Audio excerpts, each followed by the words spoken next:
What is up?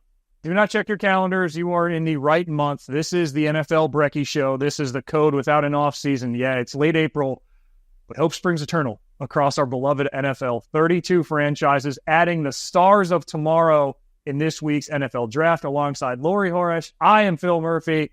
Laz, happy draft season, my friend.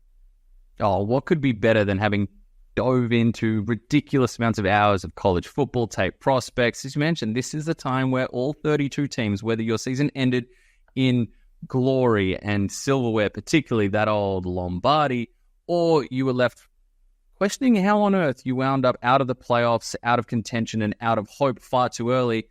You always say that when your team's Twitter community or social media community starts talking about the draft during the bye week, you know things haven't gone so well. So, for some teams, this has been a rather long, arduous process to get here. But I know I've been poring over film. I know you have as well, as student of the game as you are, rich historian, familiar with the tapestry of this NFL. And this is one of the most fantastic weeks of the season. I'm not sure where NFL Christmas technically falls, whether it's the first week of the season, whether it's free agency opening overnight. It's not the trade deadline. We know we're not there yet, but it might be.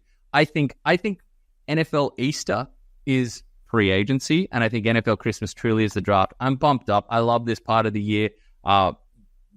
Maybe a little too heavy on the bags on the eyes right now with some of the late night tape study, but hey, this is what we do to try and catch up with the standard that's out there, and we're happy to get to join you guys. Like you said, it's a 12-month-a-year business here, and it's late April, but you and me connecting, it feels like it was only yesterday that we were sharing a unique live experience together in Las Vegas. Yeah, and Laz, it's a time when we can check in and remind ourselves how last season went, remind ourselves how free agency went, and this is when the roster build begins in earnest. I mentioned it off the top. Your stars of tomorrow, anytime we see them in retrospect, many of them will be holding up their jerseys for the first time. But this is the time of year of the mock draft, and you and I, as are wont to do, we're going to mock the draft. Because there's a little bit of earnestness around some of this here, and I don't know. It feels like so many of these NFL shows take themselves so seriously, and deservedly so. That is not our brand over Brekkie. We have this show was launched because you and I have a unique way of communicating this game to each other. And we decided just to hit a record button and organize it, and we've made some friends along the way, both personal and professional. It's been delightful. So, Laz, with that said, I'll let you start. Go ahead and mock the draft. Yes, so the premise of this one here, if you want your bona fide 1 through 32 mock draft, maybe you want 1 through 64, maybe you want the top 3 rounds, ESPN.com.au, or can I interest you in some Mel Kiper? How about some Field Yates, Jordan Reed, Matt Miller? Does that do something for you? Head over there and you can find bona fide breakdowns. We're going to provide our own little swing. So mocking the draft, it's lying season, it's smokescreen season, it's silly season. The reports out there about who loves you, you love you, I love you, we don't love you, we might be interested in you. That is what this part of the year is all about. So we're going to have a little giggle about some of the themes that we think might be a little smokescreenish. Maybe the groupthink has taken over.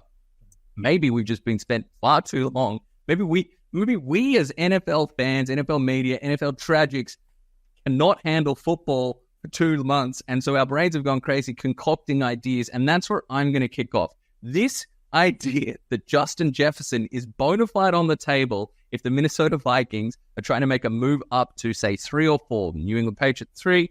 The Arizona Cardinals currently hold the 4th pick. Maybe you could talk yourself, is it a move to 5 or 6? The Minnesota Vikings currently hold 2 first-round picks, courtesy of some maneuvers already in the past month. They have the 11th and they have the 23rd overall pick. That would be enough, maybe another day 2 pick at some point, to move all the way up, I think, there into that top 3, top 4, maybe top 5 conversation if you really want to risk it, to get one of these top 4 quarterbacks. The idea that they would put Justin Jefferson on the table, that it might be Justin Jefferson for the 3rd pick, I think is completely wild. Justin Jefferson is what you're trying to end up with in draft season. You're not trying to get assets to then try and recreate the magic that had you landing Justin Jefferson as not the first receiver off the board during his draft class. He is the end product. He is, for many, the best wide receiver in the game, particularly when healthy. We know he had a bit of an interrupted 2023 campaign. We've heard the front office say that they want to make him the highest paid non-quarterback in the league. They're ready for that. This is the end product. And given that they have questions to answer at quarterback, they're trying to move up to get a quarterback. As much as I still hold the candle for the unicorn, the special flower, the peacock that is one, Sam Darnold. We know they're trying to possibly upgrade at that spot. They surrounded him with such a fantastic ecosystem. I'll touch that in a little bit. The Vikings have done so much to put in a ridiculous setup for a quarterback to then step into. Surround them with the talent, put them in position to succeed. We've seen how that's worked and elevated quarterback talent across the league. You and me are very much card-carrying, voting members on the board of the EQBDB, the Early Quarterback Development Bureau.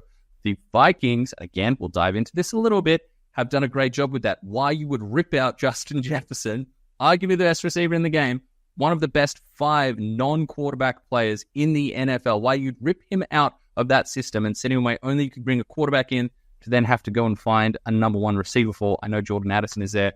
Makes no sense to me.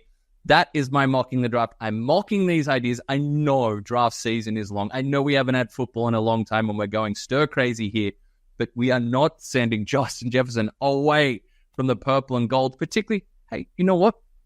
They've seen Hall of Fame tier receivers leave their franchise before and go on and have prosperous years elsewhere. James Moss. So you'd think there'd be some learnings culturally within that organization. I know it's different regimes, not to enter that foray again. Well, and they've just sent another receiver already in KJ Osborne to New England in the offseason. Well, not sent. He was free agency departure who signed with the Patriots. And Laz, you look at the Vikings, to support your point, they're a team that started 6-4 last season, and they lost their quarterback to an Achilles tear. And that's the reason that they are looking for a quarterback, because Kirk Cousins is now in Atlanta. And something tells me you and I should bring back the EQBDB Friday morning in our back end of the first round, immediate first round, day 2 look ahead. We'll get a more concise title for it, but we're doing a show Friday morning Australia time. EQBDB might be a good time to bring that back, because our most regular offenders there, Jacksonville and Cincinnati, still need pieces along the offensive line. They've tried their darndest in their defense, but still haven't protected their assets, Joe Burrow, Trevor Lawrence, as they should. They're not alone. My mocking the draft is just in the study here. You can look up, and it's a lot of research on who went where, what the contract value is, what current depth chart looks like. It's so much to track. So many of these guys now on 1-year contracts, and where they came from and where those team strengths and weaknesses were the year ago. It's a lot of just finding the continued overlap to dissect, okay, where does this team need to build? And in those searches, you organically come across mock drafts. I'm not here to mock drafts. What I am here to do, though, is my mocking the draft is, at this stage, we start to collectively, as I'm not going to call myself an NFL analyst, I'll call myself an NFL degenerate, but us NFL degenerates start to slip into a measure of groupthink. And the examples I gave you when you and I were just chatting about this was, I'll look at a top 10 and there'll be seemingly 70 or 80% overlap, but even I'll find myself guilty of it if the Titans don't take Joe Alt out of Notre Dame at 7, or the Falcons don't take Dallas Turner, edge rusher out of Alabama at 8, I kind of roll my eyes and question the legitimacy of it. That's stupid for me to do.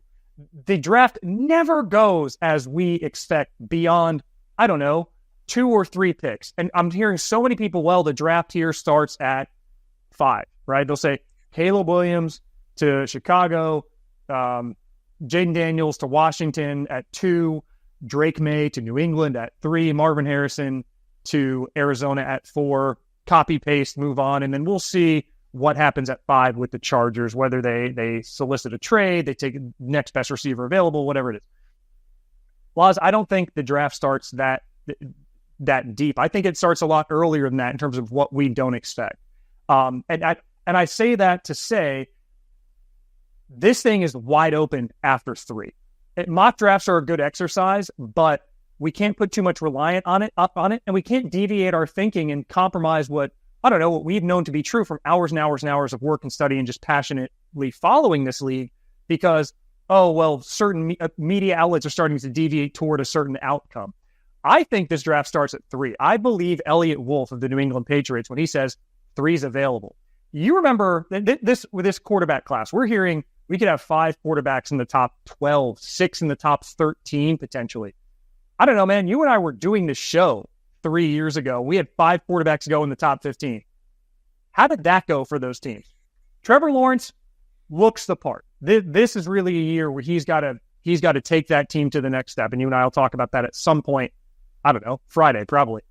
2, Zach Wilson to the Jets.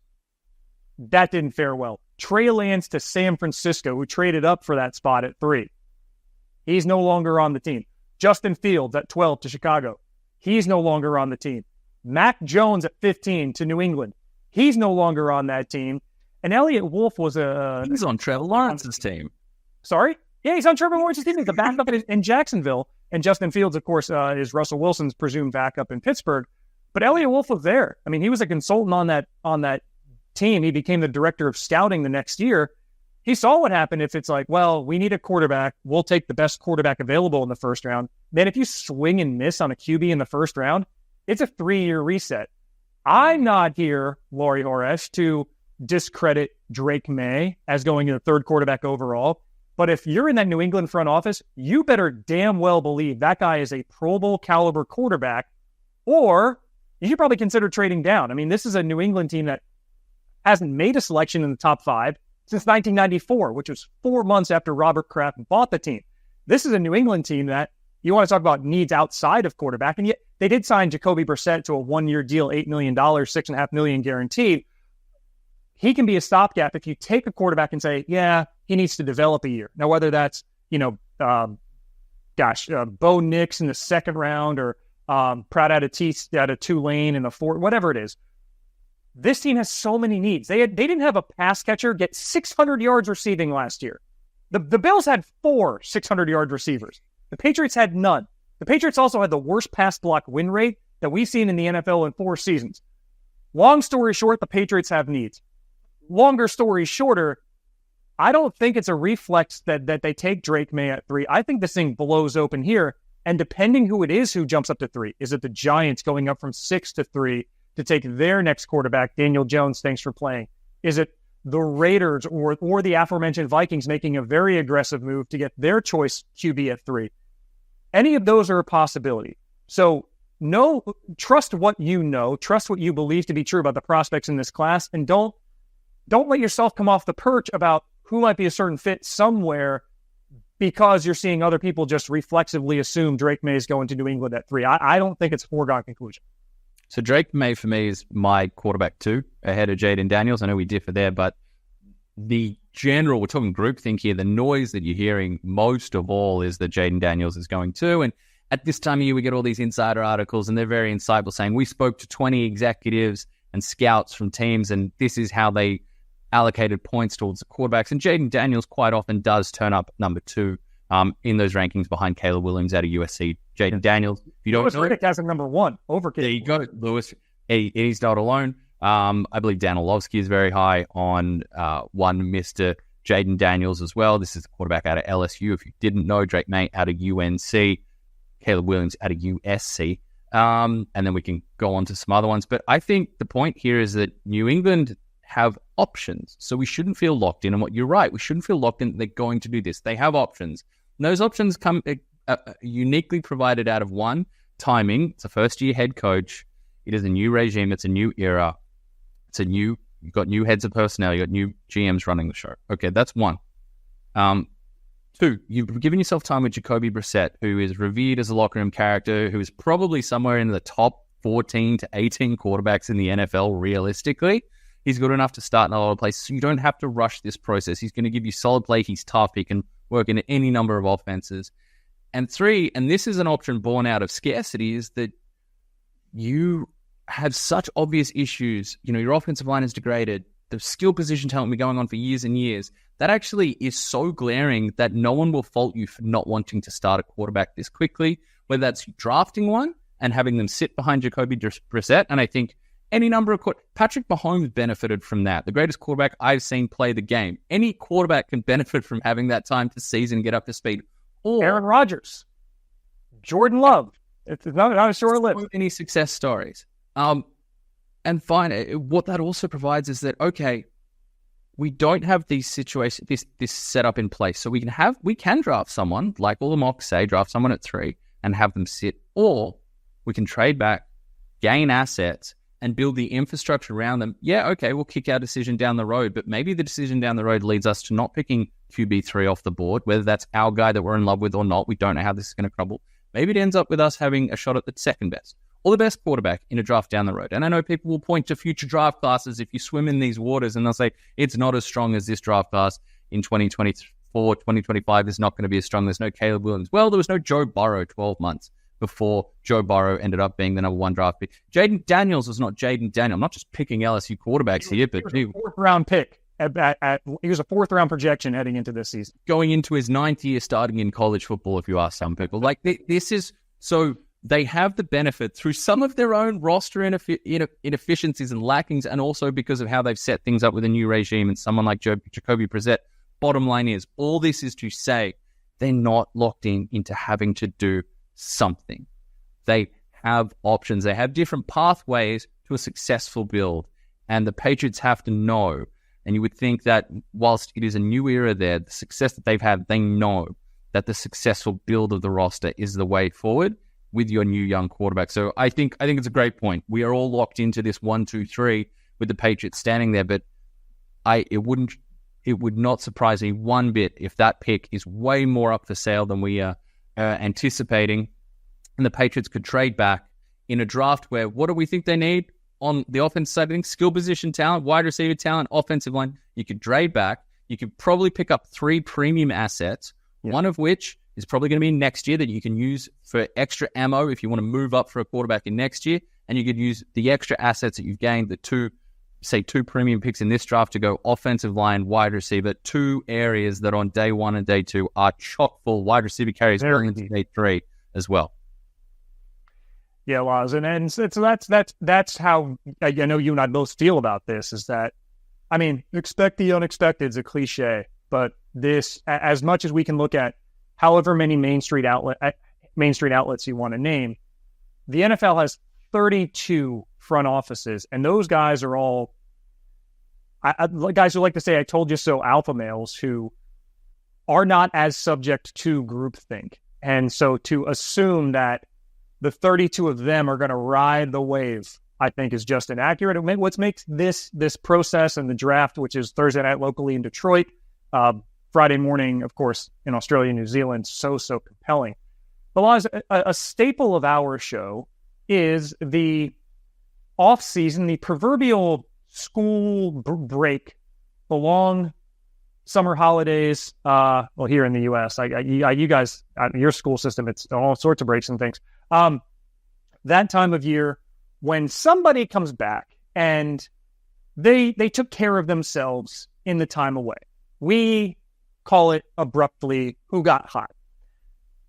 We're not at that point yet, but we can say who's getting hot, who got hotter, because NFL free agency hasn't come and gone. It's ongoing, but there have been teams that have made aggressive steps forward. The nice thing about this is you and I don't need to be accused of any partisan bias because my Broncos and your Cowboys are both in the bottom 3 spenders in the NFL in terms of year $1 spent to add talent. Dallas's list is very easy to remember. But Laz, for you, who got hotter? Who got hottest? Are you going with the Eric Kendricks, Royce Freeman duo? The not a lot of roster locker room nameplate creation that needs to go on at the start. No, I almost spat out my almond dirty chai the other day when I saw the quote from Stephen Jones saying that the Cowboys max out the salary cap, but also they spend max money. And I was like, those two things are not the same, my friend. You can put yourself up against the salary cap by delaying negotiations, not getting ahead of deals, all sorts of things. That doesn't mean you're spending max money. Phil mentioned there, both our teams are certainly on the thriftier side of this offseason. The analogy that I came, because like we say, who got hot first week of school, who came back, the new fashion, maybe they got, really strong fitness regime over the holidays, maybe they got a tan from a holiday. This isn't first week back at school. This is like somebody, so in Australia, I believe school holidays start somewhere around early December-ish, and they carry through till late January.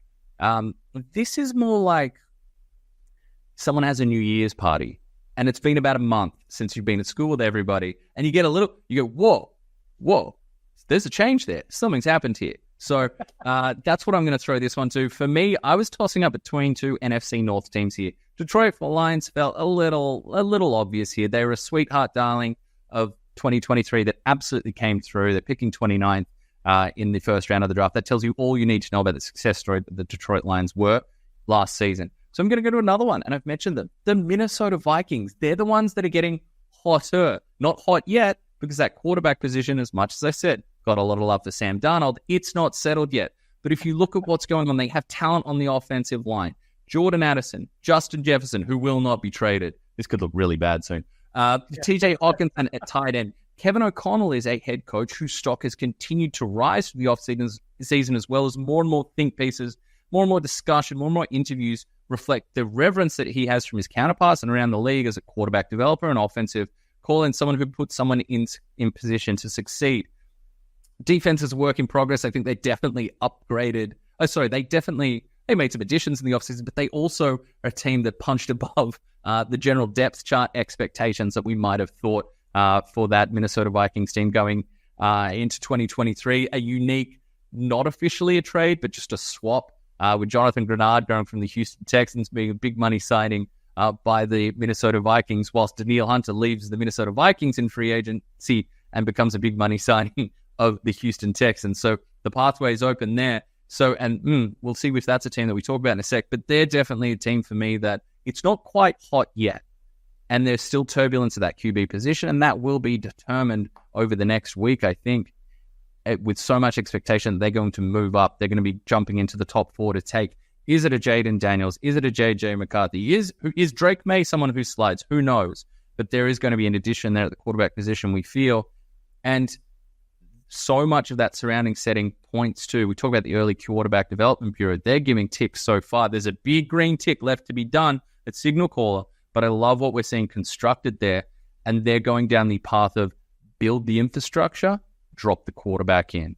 Build it first and drop them in and let the success take over. It's proven it has absolutely taken hold across the league with other examples, and this is one that could be the latest to shake things up in the NFC. And in a fascinating division, Lions, we mentioned how they performed in 2023. The Green Bay Packers, so far ahead of the curve. And the Chicago Bears, another team that could have been in this mix. Presumptively, Caleb Williams is on the way. They've got receivers. Now, all of a sudden, we're not talking about Velus Jones Jr. anymore on deep routes for Justin Fields. We've got DJ Moore. Keenan Allen's in the building. The offensive line is being fortified. We're seeing investment there. There's a change up at running back that's happened, but this is, and defensively as well, they're building some things. And Matt Eberflus's unit certainly finished on an upward trajectory. So that division as a whole is getting hotter. But for me, I'm going to earmark and put a pin right in the Minnesota Vikings, who could be everybody's sexy sleeper pick, or not so sleeper pick for 2024 if the next, 5 days goes their way. Yeah, and they added Shaquille Griffin at corner as well. But it was a cornerback unit that had a lot of bottom 4 in completion percentage allowed to receivers, first downs receptions allowed to receivers, yards after the catch allowed to receivers. That's an area that I still needs more. The challenge with Minnesota is, as things stand right now, they have 2 first-round picks, which could be packaged to move up and take a quarterback. That's one way they could go. But after that, they don't pick again till 108. So they're a little bit hamstrung with what they can do. That's part of Laz, as you mentioned it. They had to be a little bit aggressive in free agency and add some of the pieces you named to keep up with a Green Bay Packers team, for example, that made a deeper run than anybody thought in the playoffs. They had San Francisco on the ropes for a moment, and that's a team that the youngest team in the NFL year over year, you assume they're going to improve. They kind of oddly enough have that Detroit Lions trajectory from 2022 to 2023. The NFC North is on its way up across the board, so Minnesota is a fair assessment. For me, who I saw for you, it's the New Year's party here in the Northern Hemisphere, our northern summer. It's kind of the 4th of July, American Independence Day, when you run into somebody at the mall and say, oh, the first month off of school has been kind. The fitness regime, we'll call it. I'll go with the team that was the biggest spender in terms of first-year dollars allocated in the entirety of the NFL. And that is the Houston Texans, a team that, man, you want to talk about punching above their weight last year. I mean, Laz, when you and I were having this conversation, we were saying, gosh, hopeless. I mean, yeah, they have a number 2 pick, but who's in that receiving room? Who knows how D'Amico Ryans is going to pan out as a head coach? There was reason to think highly of him, but the cupboard felt kind of bare. It felt like the Jacksonville Jags were going to run away with the AFC South. Perhaps they should have. The wheels came off the wagon late for the Jags.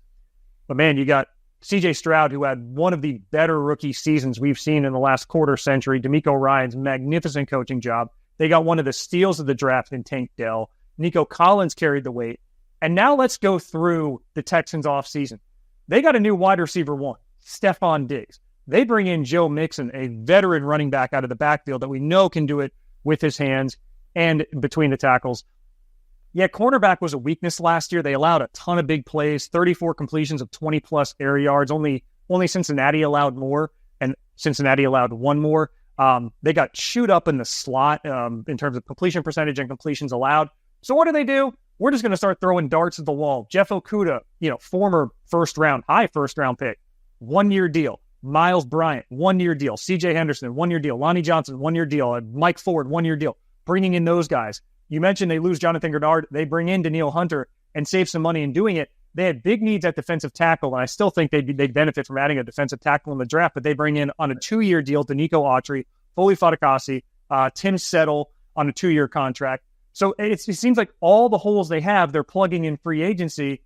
Now they have, similarly to Minnesota, not a ton of draft capital. I mean, they're among the bottom end of the league in draft capital. They don't have a pick until 42. They do have 3 day 2 picks, 42, 59, 86. Mike Sanderstills from Michigan, the nickel corner who loves to blitz off the edge, very, very high IQ corner, led that Michigan defense to a national championship, had a huge pick and darn near 70-yard pick 6. He got tackled inside the 5. He's somebody who jumps out to me who they could take in that range. But as I sit here, as we would have said 12 months ago, man, it just feels like pencil the Jags in to win the AFC South. I'm seeing the Texans at $2.20 and just hammering that because you give C.J. Stroud, who with Nico Collins and Tank Dell took this team to not just the playoffs, but a playoff win. You give him now Stephon Diggs as a new wide receiver 1 and Joe Mixon, all due respect to Devin Singletary. That is an upgrade in the offensive backfield. I am very high on the Texans this season. And as we sit here, we say, who is the best AFC team not named the Chiefs? You can name 3 or 4 teams. You want to go Ravens. They lost 15 guys in free agency. You want to go Bengals. Assuming Joe Burrow's healthy, that's fine. That's well and good. I mean, the Jets maybe with Aaron Rodgers. The Bills lost a lot in free agency, but they still have Josh Allen. The Texans got to be in that conversation. It would not surprise me, Laz, if in late January you and I are previewing a Texans-Chiefs AFC Championship game. They're just in a spot where so much has carried on with momentum from the previous offseason. You love what they did in free agency. They had Azeez Al-Shaair as well. Yeah, that linebacking core. Blake Matson, yeah. Reunited with spending time with D'Amico Ryans before, and you have at every level of that defensive front, defensive line, defensive tackle, the second level there with Christian Harris had a lovely 2023 season. Like you said, in the secondary, but they've got pieces though. They have 2 absolute cornerstones, Derek Stingley Jr. and our guy Jalen Petrie. Throw in there that you're going to get big contributions from Jimmy Ward. So you have 3 pieces there. This is a draft though with particularly at cornerback and nickelback. You mentioned Sanders still just before, but this cornerback class is deep and strong and will carry from the first. Yeah. Might not have that blue chipper, like, top 10 kind of go. A lot of day 2 talent though, which is where I think. And top 10, there, you do have guys like Terrion Arnold and Quinion Mitchell. I think are going to compete to go first cornerback off the board. I got Mitchell number 1, but really like Terrion Arnold as well. But this is going to stretch. Day 2 is going to be a absolute field day at the cornerback and nickelback spot. I'm not going to use any sort of nickelback reference that I might have hinted in our. You trialed one on me earlier, and it was not. I'm just going to say there. Day 2 of the NFL draft has more nickelback than Phil's Spotify playlist in his must listen to his end of year yearly wraps. Yeah, more nickelback on day 2 than even Phil gets to post about at the end of each calendar year. Moving on before he gets to rebut there, because no, it hurt him a little bit. Like he's going. Feel it. Yeah, I can feel it coming, so I'm not going to stop talking. Just keep the words flowing, no gaps. But yeah, I love what the Texans have done. Interesting that we both picked teams on the same side of a trade.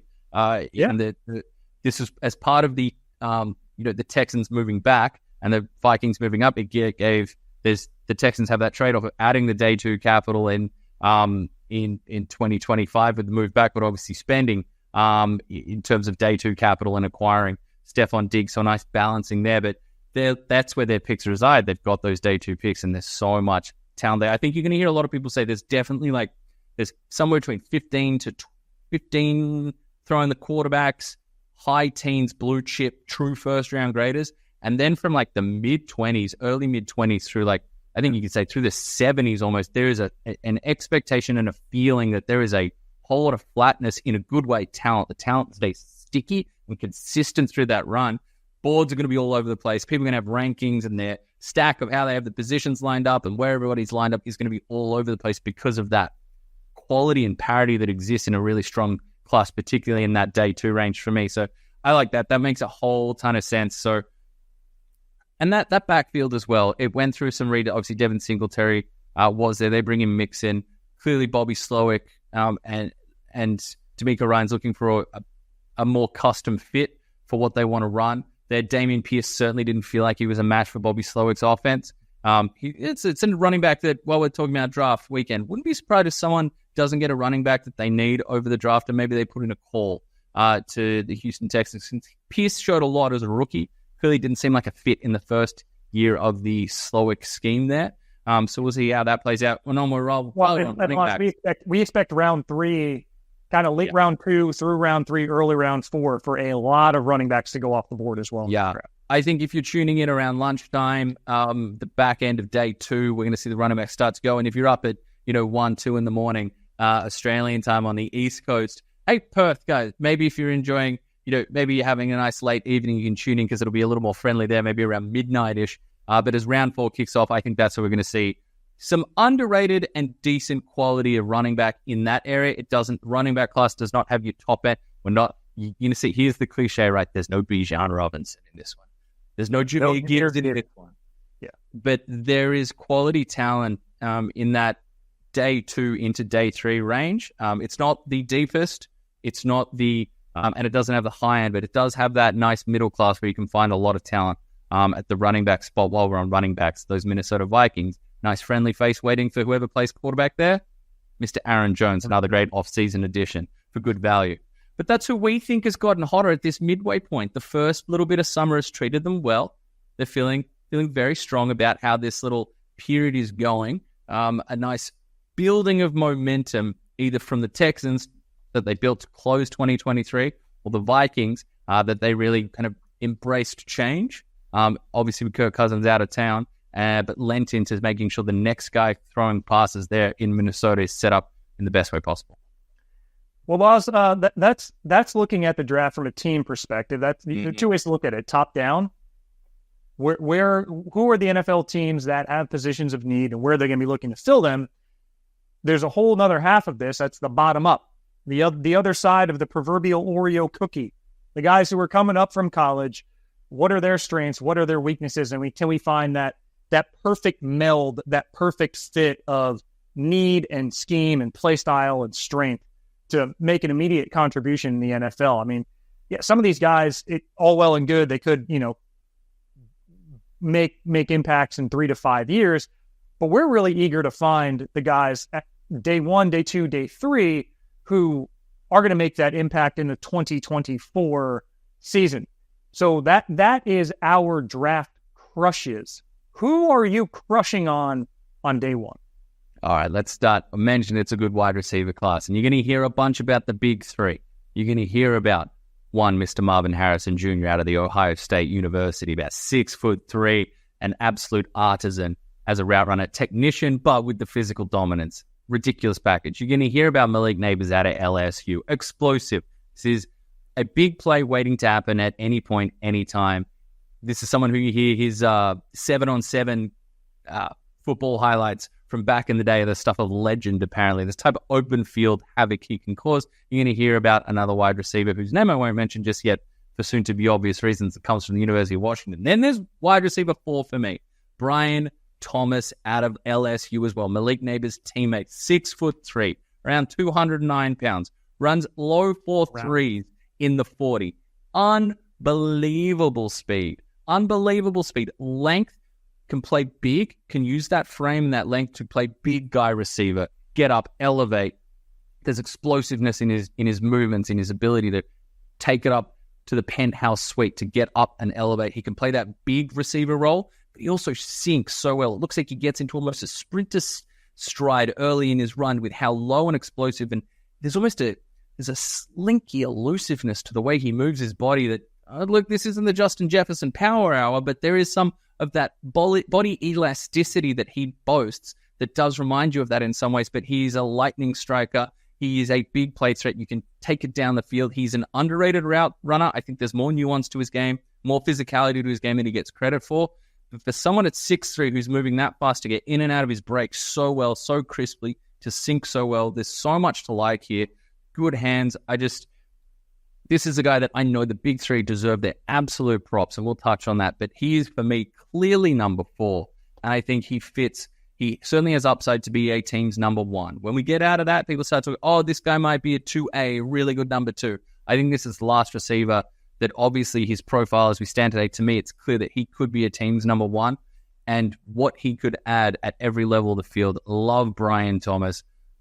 Just a big play waiting to happen, but brings so much more nuance than he's getting credit for at the first and second levels as well. So that's my big draft crush. He was one of the first receivers I watched, and it stuck with me throughout. Some can say I'm loyal to the fault. Some can say I hold grudges forever. But I'll tell you that I hold my love and my draft crush for Brian Thomas dearly close to my heart. Well, Laz, it's an exciting receiver class. We talk about, how dreams kept alive in the NFL draft season, hope springing eternal. The dream scenario for any general manager is to find the Brock Purdy, Isaiah Pacheco type contribution in round 7. The nightmare scenario is missing in round 1. And I'm not going to name names, but you can find any long list of draft busts. I've already named a few. In fact, we talked about the 2021 quarterback class. In round 1, the guy who I am probably more confident in than any of avoiding the nightmare scenario of somebody who's just a complete whiff, a guy who I'd be stunned if he was not an impact wide receiver in the NFL, is Washington's Rome Odunze. Go and find me his bad game from last season.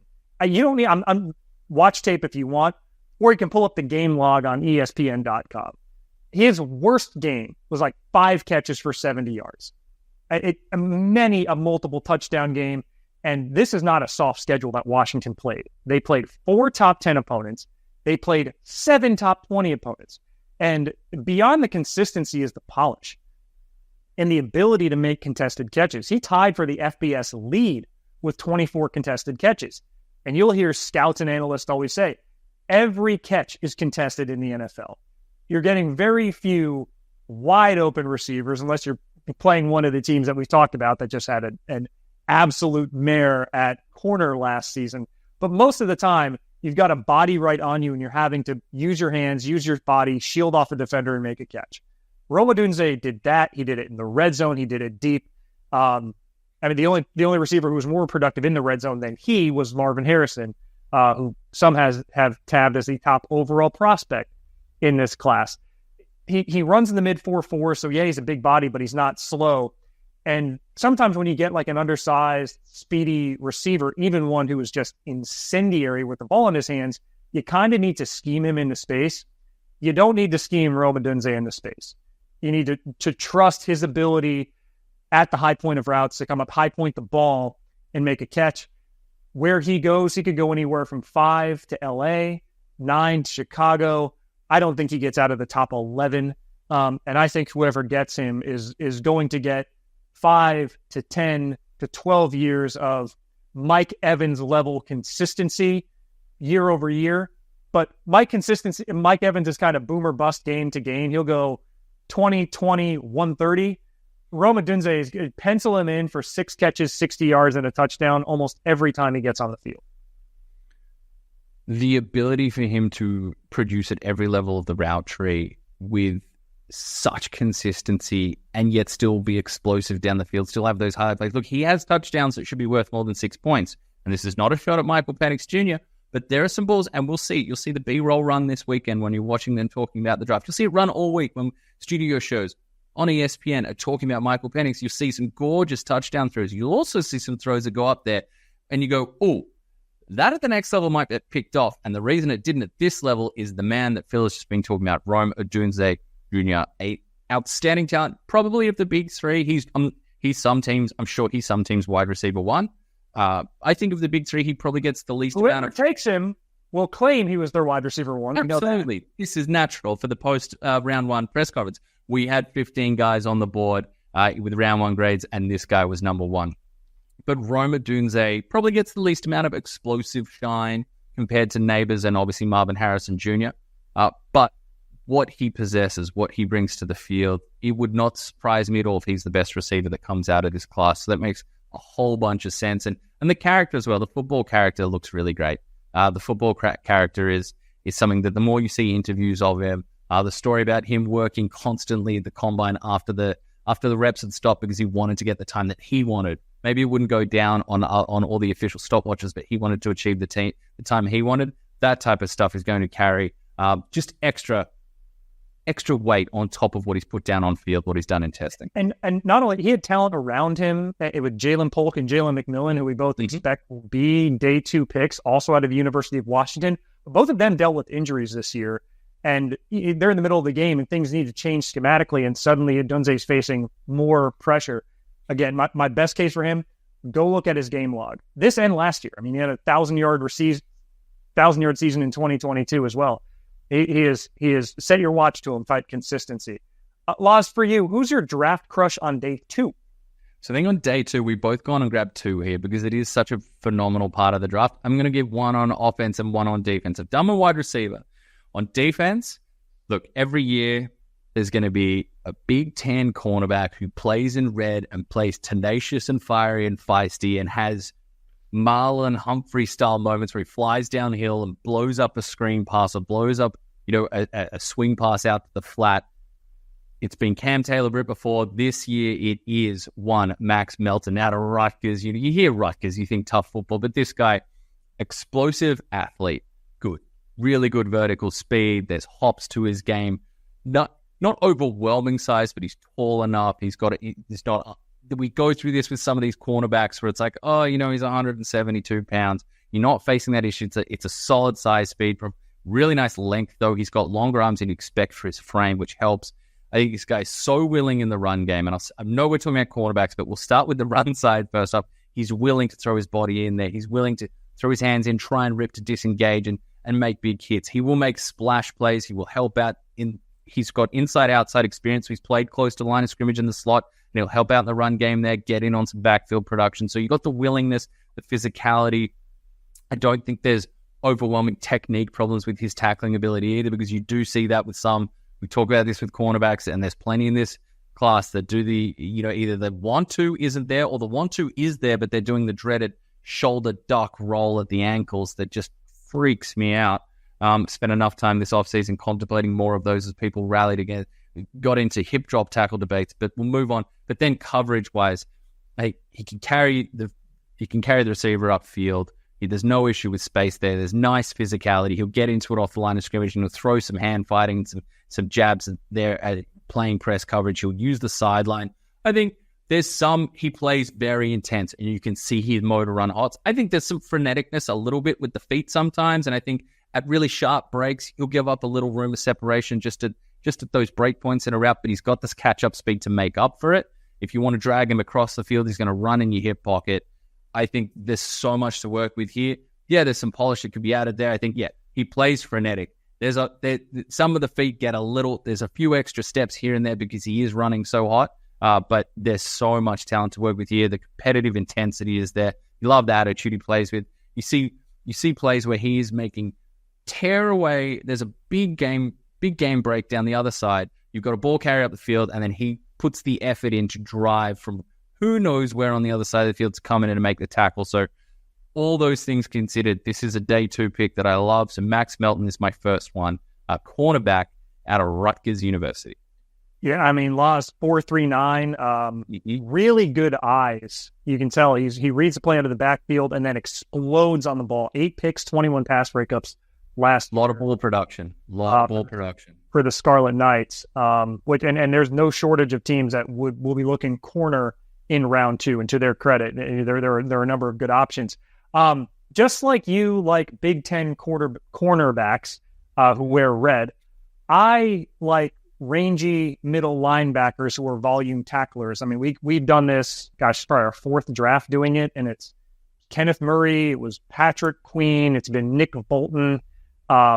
This year, I'm keeping the theme, and it's Peyton Wilson out of NC State, a guy who tested off the charts. He's very instinctive at the second level, but he showed up at the combine at 6'4", 233.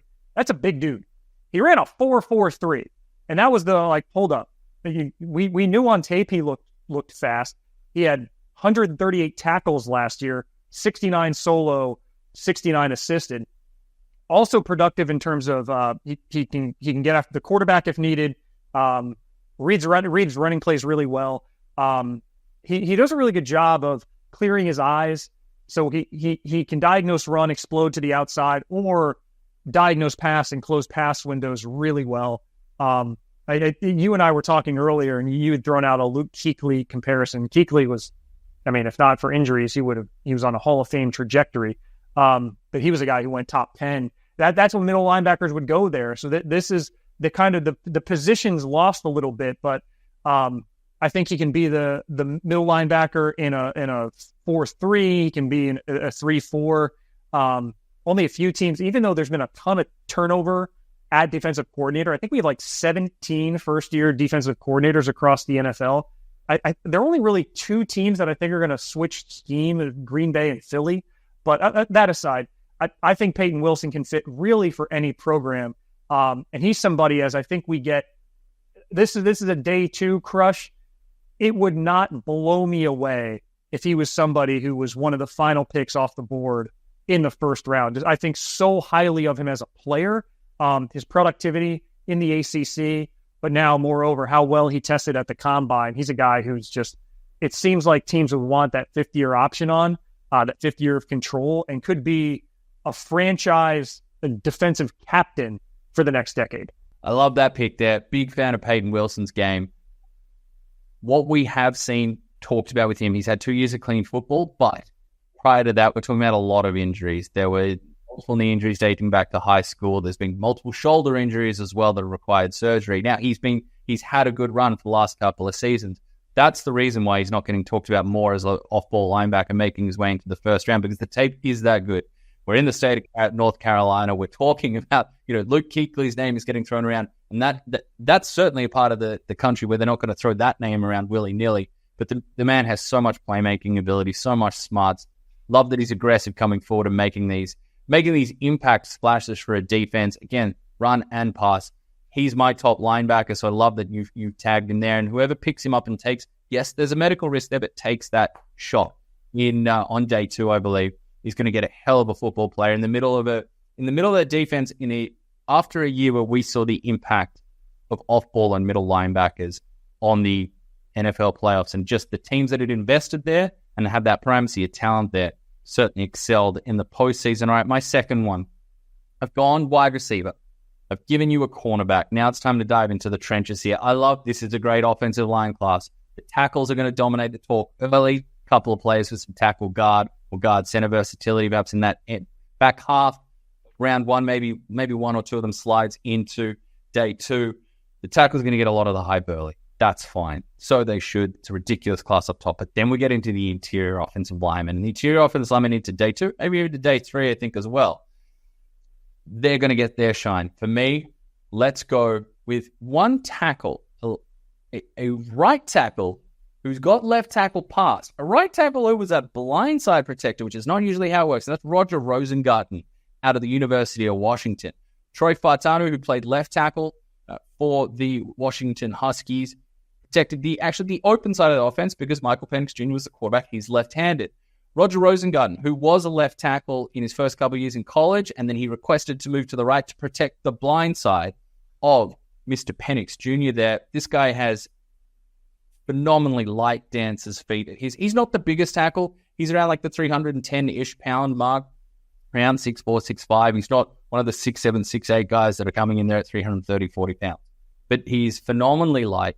He has, we talked about I like to think in the MMA world, I think back to the old wrestling world when I was watching the Attitude Era back in the day. They used to talk about Rob Van Dam had educated feet. This man has educated hands. He's got a variety of pass rush from his sophisticated up top. He's got a plan what he's going to do with rushes. He executes it. He's not the most overwhelmingly strong guy, but he has enough functional strength, and he uses timing so well. You'll see him bring out a big old swap to send someone flying on a screen pass, or he just wants to get them by the pocket. He knows when he's dealing with a rusher that he can just, I'm going to take you on upfield. Don't worry about the play that's happening over here. Don't bother you with, you want to get speed, you want to go to the outside, that's fine. I'll take you on a little trip. So I love Roger Rosengart. And again, I mentioned there's like 6 to 8 tackles in the first round that are getting all sorts of buzz. Probably starts with Joel, then you're getting down to like the Kingsley Suamatias of the world at that kind of fringe first round. I don't know.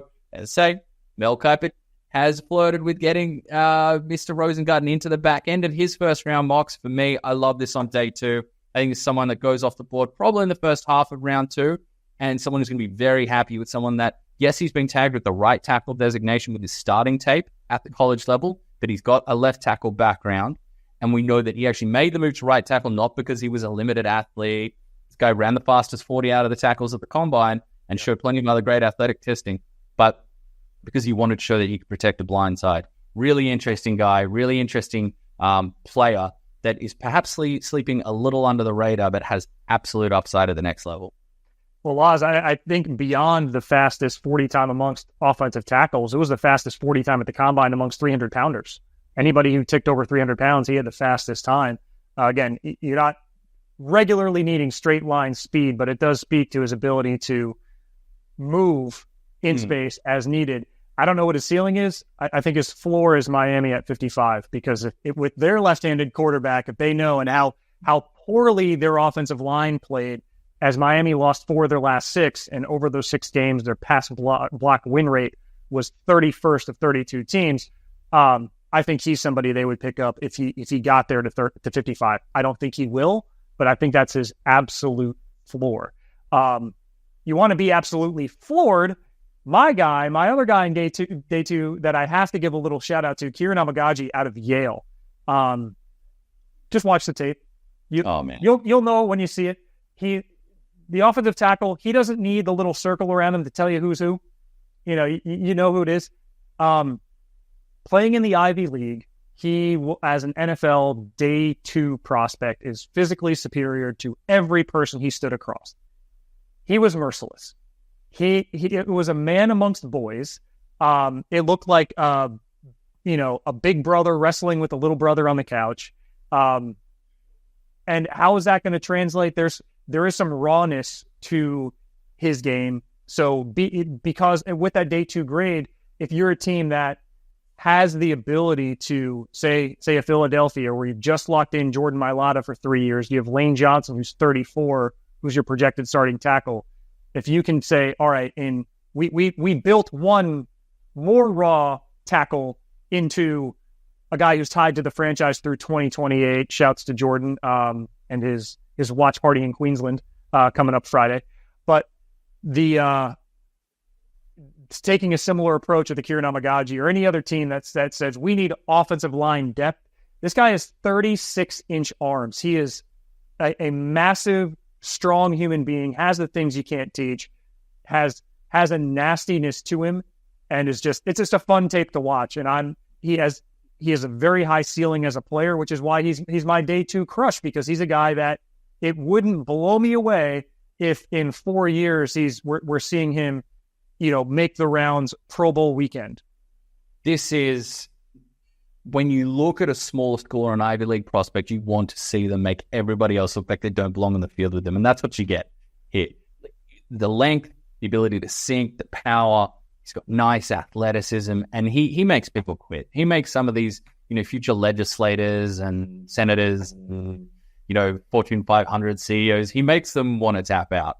And unfortunately, there wasn't a ton of ability to show that off due to some health, I believe, at the Senior Bowl where you like to see that quality get matched up. Okay, you played at the Ivy League or a smaller tier. How do you go against some of the best prospects? Like a Quinyon Mitchell, who you've named, who went to the Senior Bowl and dazzled and said, okay, he's not just dominating at Toledo.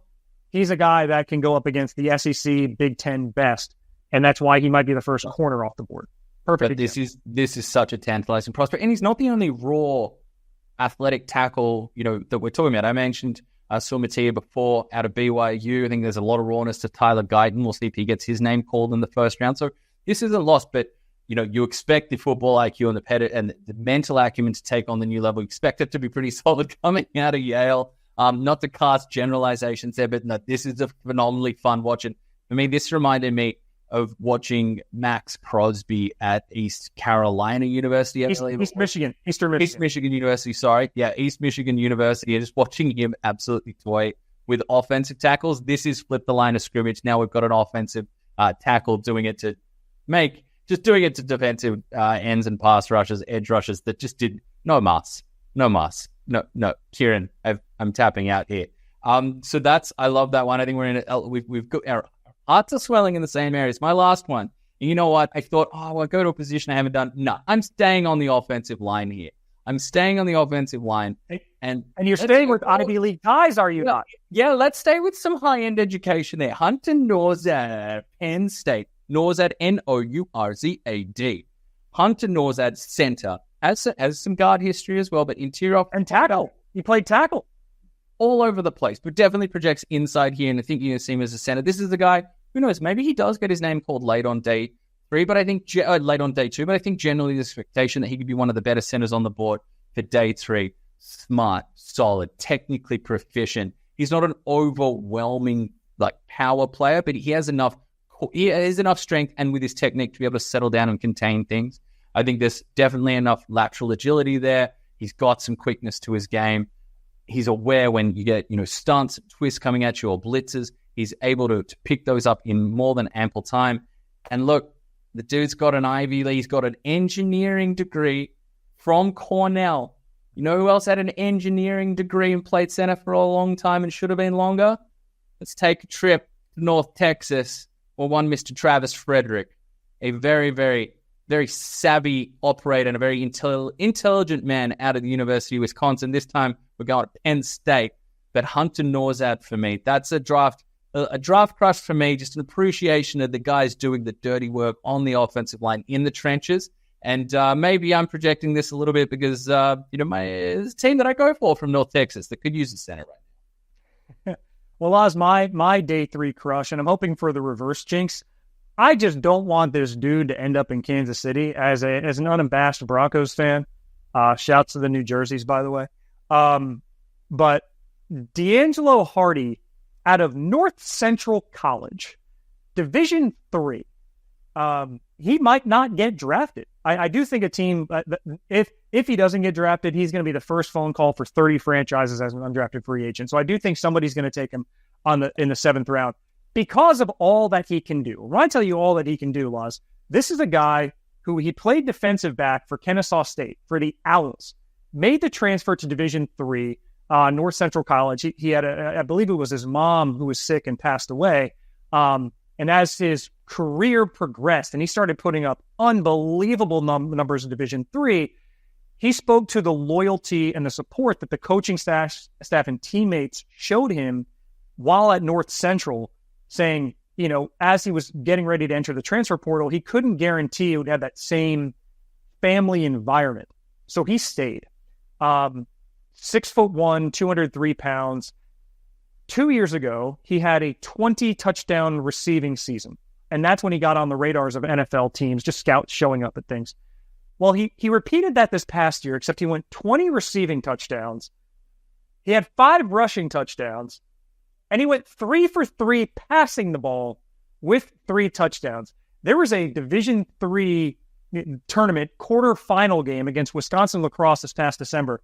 He had his 57th career touchdown catch, which set a school record. But he caught a touchdown pass. He threw a touchdown pass. He intercepted a Hail Mary to close the first half. And then when Wisconsin lacrosse scored and took an onside kick, he took the onside kick back for a touchdown. This guy just has a nose for making plays they call him D3bo. For me, it's with his ability to throw the ball, he's more of a Mohamed Sanu. But I have nightmares at the thought of Andy Reid getting this dude. He had a pro day. He ran the 40.457, 4.61, and he doesn't have the size for that speed to not be detrimental. But you look at his ability to produce even at a lower level and his complete scheme versatility and his story. I mean, you like the underdog stories. There are all these touching moments we're going to hear throughout the draft about, guys there's a prospect who survived the earthquake in Haiti, and he was adopted stateside, Colson out of Michigan. And now he's going to have this, the dream come true. For this guy, D'Angelo Hardy, it gives hope to a lot of, Division III players that, if you go out and perform, you can get something done. And I'm just excited to see where he lands, as long as it's not Kansas City, and to see what kind of impact he can have, making that significant jump from Division III to the NFL. But man, the numbers are there, and he's a guy who's just the stuff of the legend is what he's doing on a football field for him every Friday and Saturday for the last 4 years. Well, we go from Division III football. We give you Ivy League football. We give you Ivy League transfers to the Big Ten, to traditional football powerhouses. It's always fun diving into some day 3 prospects. One thing I'll say before we get out of here, I know that there's folks out here that have fantasy on their minds, and we'll be looking at running backs. And we haven't really spent much time talking about it. And I have a lot of these guys. The reason I even pick a running back for one of my day 3 crushes is because I have a lot of these guys kind of in that third round, but someone's going to slide out. So I'm going to talk about, just give you about 4 pack of names to watch out for to slip into that early day 4 that are all fantastically entertaining. Early day 3? Early day 3, sorry. Early round 4, early day 3. Marshawn Lloyd out of USC. Great cutting ability and explosive playmaker, and underutilized as well. There's a lot of tread left on that tires. I love Audric Estime out of the Notre Dame. We'll see if he slides there. Big body, but there's subtlety. There's nuance to what he does in between the tackles. He's got great vision. He makes guys miss in between, as well as just being a big body, and he tries some things when he gets a little room. It's beyond what you expect from a bigger body running back. A little shake, a little wiggle from a bigger body guy. He doesn't love a little bit of that. Jalen Wright, super twitchy, juiced up, the home run speed out of Tennessee, another one to watch there. And Will Shipley. I've got him more in round 4, running back out of the University of Clemson. Because Clemson and Auburn, for me, are just always going to get crossed over in my mind. Tigers. There you go, Tigers and Tigers. But Will Shipley, I don't. We have multiple Tigers. We have multiple Tigers who play in LSU. Valley. It's just. But I would say that Will Shipley is a guy that I think he runs with powerful intent. He's not the biggest guy, but he runs with there's power to the way he runs, and he's got better testing speed. I think he got caught going to the corner a couple more times than 4.45 would suggest, but he runs with burst. He's got some nice shake ability, gives you a nice little juke when he can, and with some nice late quickness there. So there's some, look, they're not on the official draft crush list, but if you're out here looking for running backs because your team needs one, or you're interested in fantasy, want to throw a few names out there, Phil got me in the skill position mood there. So just a couple names there. And we shall see. Audric Estime, that's the one that I'm going to think about the most. Big body with a little bit of wiggle. For me, if it's a PPR and you need a running back, Dylan Lobby out of New Hampshire. 69 receptions last season at the FCS level. That would have led FBS amongst all running backs. You throw on his tape, he looks like a tight end, except he's a running back with his ability. Bucky Irving out of Oregon, how about that? Yeah, Bucky, another guy who was a guaranteed touchdown with Bo Nix in the backfield. If you can't tell, we're excited about the draft. Be sure to tune in Friday morning on ESPN. Live coverage from Detroit at 10 a.m. Australian Eastern Standard Time. Shouts to the new time change for you guys.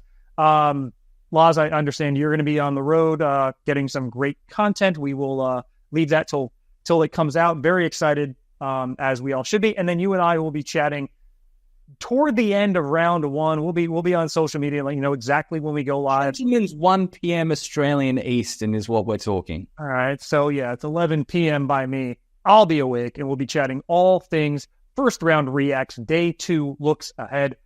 If you made it to this point of the show, this is why we love you. You're degenerate just like Laz and I. This has been the NFL Brekkie Show. For Laurie Horesh, I am Phil Murphy. We will see you